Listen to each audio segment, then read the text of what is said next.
You and Charles Barkley are overrating Luka Doncic. He is not a superstar by any stretch of the imagination. If he's not a superstar. Not everyone has to be a fan of Luka Doncic.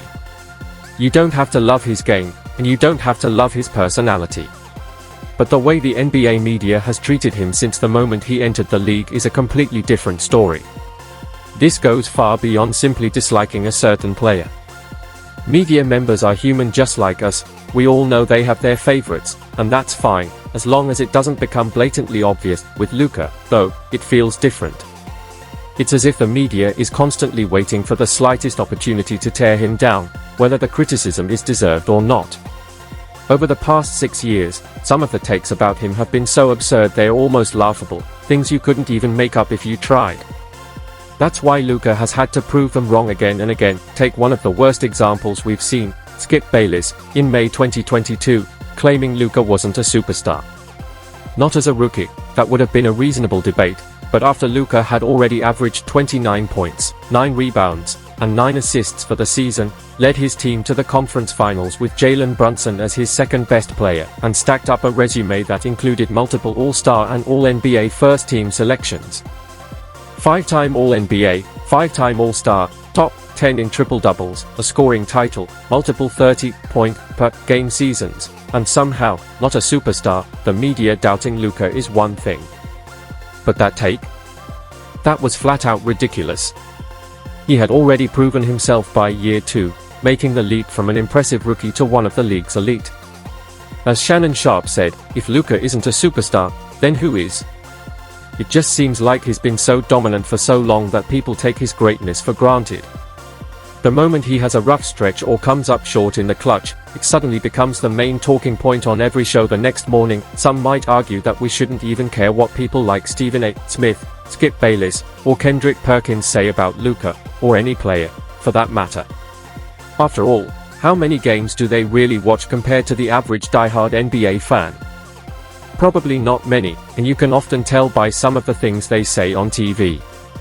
But unfortunately, their actual basketball knowledge isn't what matters most. These guys have the loudest microphones in the NBA landscape. Their takes get clipped, shared, and spread across social media. They already have national TV platforms and massive podcasts. And for the average casual NBA fan, the ones who tune in mostly during the playoffs, whatever these personalities say often becomes the narrative they run with. So what does Skip Bayless tell us? According to him, Luka Doncic isn't a superstar because he's a poor shooter by superstar standards. An odd claim, considering that in that exact season Luka had just posted the best three-point percentage of his career at 35%, and in the playoffs up to that point, he was hitting closer to 40%.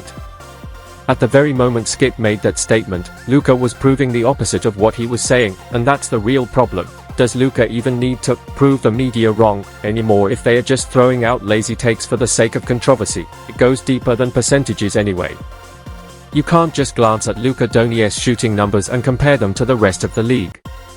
A 40% shooter is not the same across the board.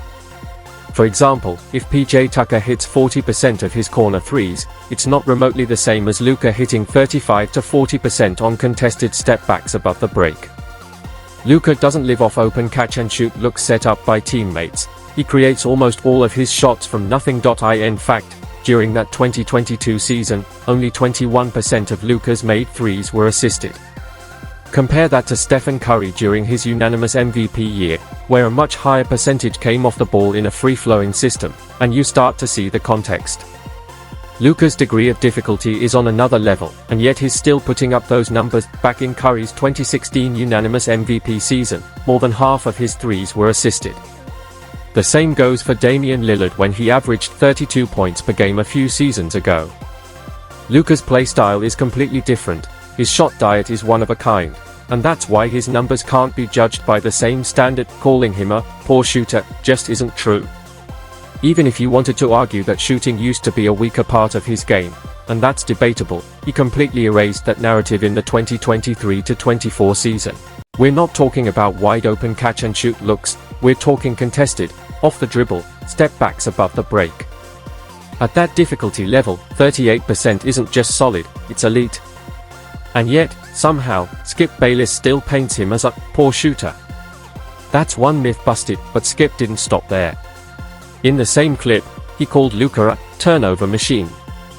Sure, Luka has led the league in turnovers at times, but let's add some context. In those same seasons, he was also either leading the league or near the top in assists.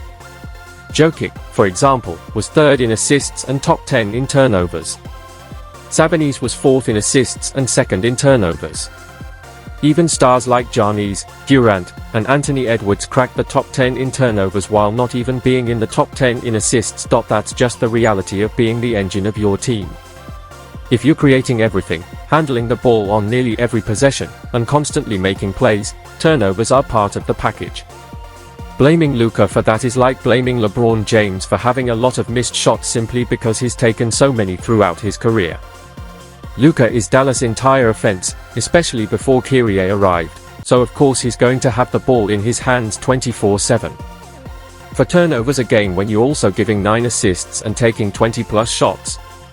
That doesn't disqualify you from being a superstar, it proves how central you are to your team, and then there's the defense narrative.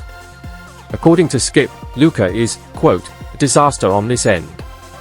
Now, let's be real, Luka is not an elite defender, and no one's pretending otherwise. But disaster is a serious exaggeration. More often than not, the issue is focus or effort, not ability. And we've seen Luka lock in when it matters most, especially in the playoffs. He's had stretches where he gives everything on that end, fighting through switches, holding his ground, and proving he's not the liability people try to make him out to be. During the 2024 postseason, when Luka Doncic was on the floor, the Mavericks had a 111 defensive rating. When he was off, it was 112, slightly worse. Now, of course, the sample size isn't the same since Luka rarely sits, and defensive rating isn't purely an individual stat.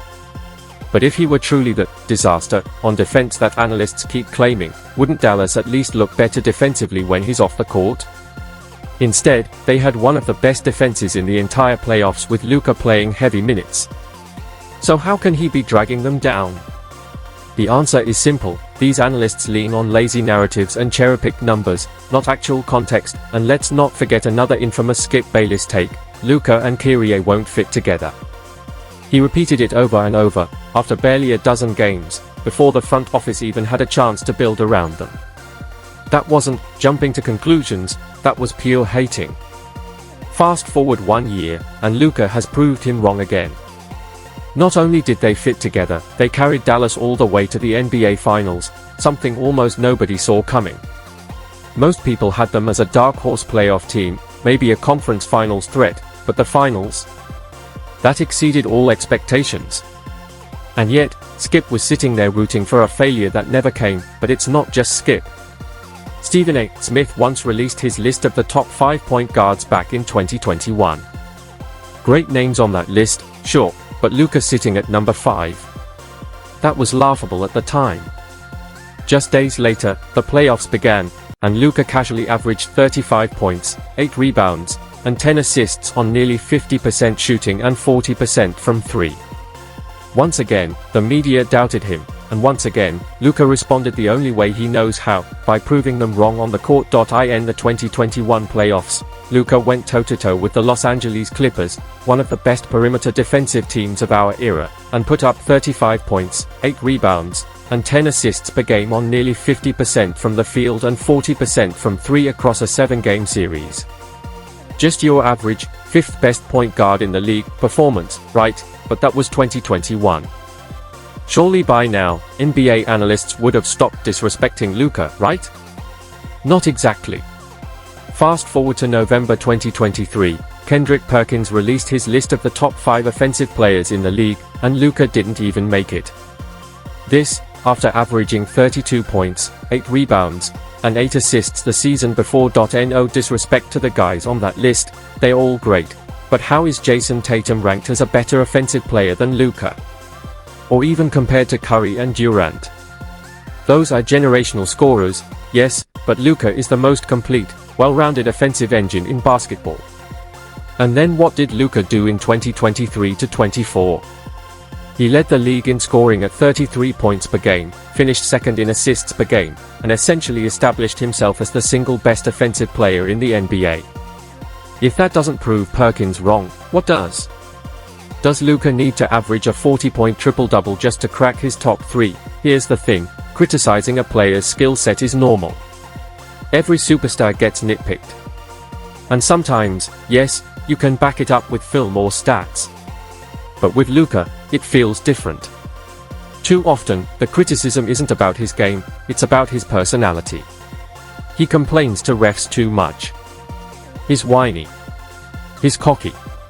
It's no longer analysis, it's narrative building. And when the media invents narratives to fit their own agenda, they reveal what's really going on. Luka Doncic isn't being fairly evaluated, he's being targeted. Looks like to me, guys love playing with him. I can't say the same for Luka. Porzingis look highly upset. Josh Richardson looks highly upset. Like, the difference between the two is that Trey could get others involved, and he could take a back seat and let others rock out. When I watch Luka, Luka has the ball in his hands 20 of the 24 seconds of the shot clock, and then he's passing the ball to a teammate and putting them in a bad position and saying, Steve Nash, Jokic, and Dirk Nowitzki. Yikes, there's a lot to unpack here. Kendrick Perkins made these comments in the summer of 2021, right after Trae Young's Eastern Conference Finals run, at a time when Luka still hadn't made it out of the first round. But to pin Kristaps Porzingis' frustrations in Dallas solely on Luka, that's just absurd. First of all, Porzingis himself has gone on record saying he had no bad blood with Luka or the Mavericks. In fact, right before the 2023 NBA Finals, he said he had a good relationship with Luka. Could Luka and Rick Carlisle have involved him more in the offense? Sure, maybe. But let's also be honest, the version of Porzingis we saw in Washington and Boston is simply better than the one who played in Dallas. Luka wasn't the reason KP was missing shots or struggling to rebound, and it doesn't stop there. Perkins also tried to use Josh Richardson as an example of Luka being a bad teammate. But again, what are we even talking about here? No one on the outside can really know what's going on in a player's head or locker room dynamics. What we can look at are the receipts. The overwhelming majority of Luka's recent teammates have had nothing but positive things to say about him. Why? Because Luka makes his teammates better. His gravity alone creates wide-open looks for role players every single game. The Mavericks shooters get more clean opportunities playing next to him than they would almost anywhere else. And let's be real, do we really think Kyrie Irving would have re-signed long-term in Dallas if Luka was this toxic teammate people like Perkins try to paint him as? Absolutely not. This narrative just doesn't hold up under any scrutiny. It's another example of the media forcing a storyline onto Luka that doesn't match reality. Another tired narrative is that Luka is a ball hog who dominates the offense too much. But the numbers, and his teammates, tell a different story. Derek Lively has openly praised Luka, saying the Mavericks wouldn't have even made the playoffs without him. Kyrie Irving has gone further, calling Luka one of the best players of all time and emphasizing how easy it is to play alongside him. If Luka were really as selfish as some claim, would Kyrie have re-signed long-term? Would rookies like Lively talk about how much they've benefited from his leadership? Yes, Luka gets frustrated with teammates at times. He's vocal. But that's not toxicity, that's competitiveness. Every superstar with high standards has moments like that. And Luka balances it out by constantly elevating the guys around him. His gravity creates open looks for players who might not otherwise have them. He's not just piling up numbers, he's carrying an entire offense, and even the ball hog narrative falls apart under scrutiny.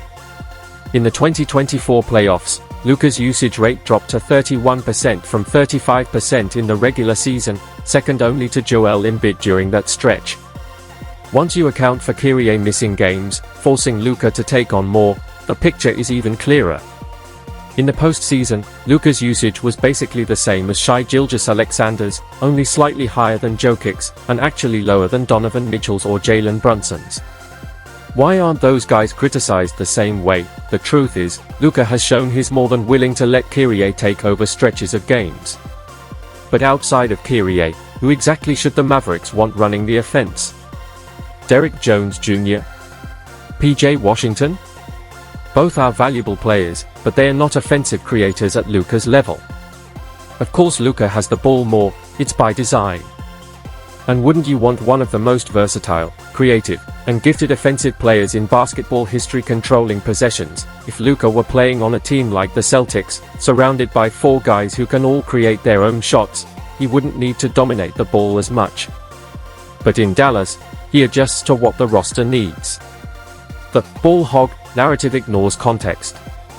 Like so many of the criticisms thrown at Luka, it's less about truth and more about forcing a storyline. When it comes to Luka Doncic, media members seem to operate with a completely different standard. I'm sure you've heard it as many times as I have, the Stephen A. Smiths and Kendrick Perkinses of the world trying to pin the failed Porzingis experiment, or even Jalen Brunson leaving Dallas, on Luka himself. As if he's the general manager or owner writing the checks. Luka made it clear he wanted Brunson to stay, but at the end of the day, it wasn't his decision. Yet somehow, the blame landed on him. The treatment only gets stranger. Earlier this season, Stephen A. Smith said Shai Gilgeous-Alexander could rival Luka, and maybe even eclipse him. Fine, that's a fair debate, we'll see how it plays out in the future. But notice the double standard. SGA is described as a kid, a young, rising star.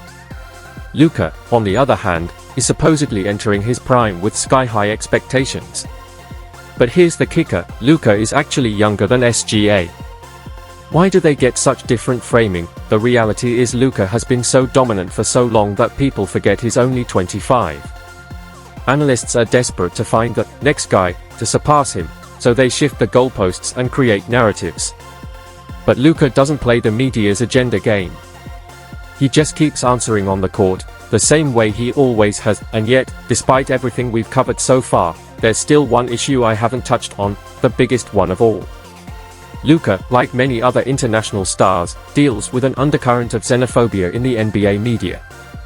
Certain American analysts consistently favor US-born players while being far more critical of those who come from abroad. That's not just bias, it's what explains some of the worst takes we've seen on Luka and the way he's picked apart more harshly than others. Sometimes, it goes too far. Comes down to guys winning MVP since 1990. It's only 3 guys that won the MVP that wasn't top 10 in scoring. Do you know who those 3 guys were? Who were they? It doesn't take a genius to see what Perkins was doing. Every example he singled out was a white, international player, and his argument boiled down to the idea that the media favors them. How is this even a talking point on one of the biggest NBA shows on television?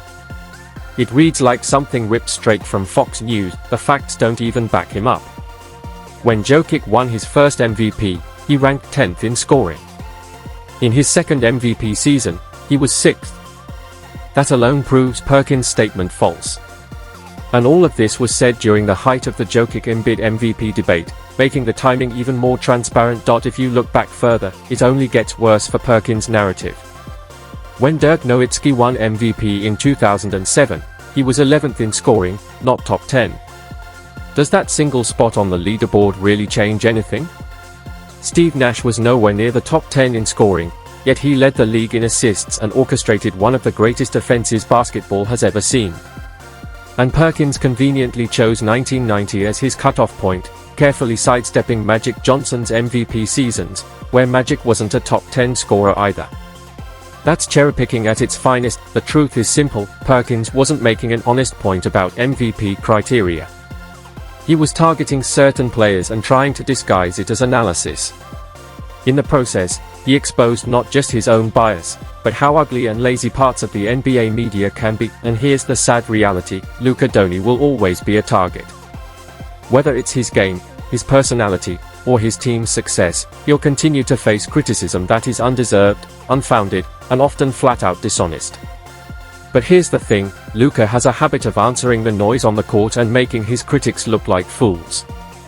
That's not changing anytime